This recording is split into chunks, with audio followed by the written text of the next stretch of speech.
When your honeybee queens are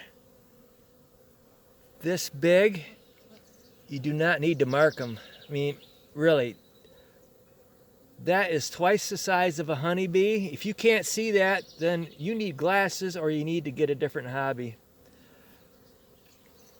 If you want the best queens, you have to breed your own.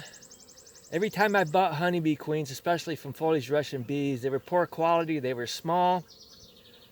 If you go through when you're doing your mating nukes on the 5th day, destroy all the capped queen cells to make sure they don't get a runt virgin queen, and make sure your larvae that they're using were eggs when they started, you can get a really large queen.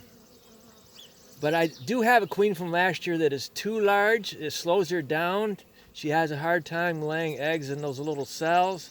But you don't want a small one and you don't want one that's super large, but you want them about like this. This queen right here, the size of her, she's going to be a good layer for 2 years or more, maybe 3.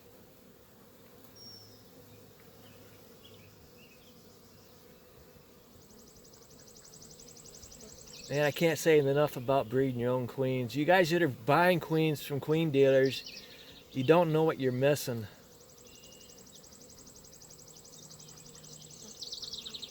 I try to keep as many colonies as I can. And I have commercial beekeepers in the area. I have approximately almost 200 different colonies that have drones. So I'm getting a good variety. I don't have to worry about getting inbred. I don't graft from the best queens. I have so many good queens like this, it's kind of pointless to go through and graft from your biggest ones because you'd be wasting your time. Why not just do splits? And those queens that are poor quality, that create poor colonies that aren't good quality, they're not going to be successful at making a new queen.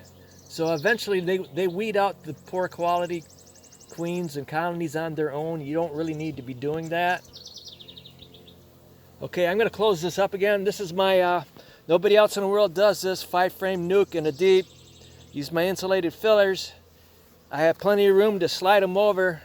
I see some people on YouTube with 2-frame mating nukes. What a bunch of fools. Do you imagine sliding 2 frames in and out?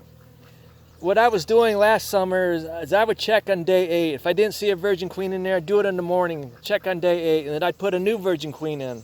I didn't wait until, this is 11 days. I've already been through, checked on 8 days. I checked 3 days later just to make sure she was still there.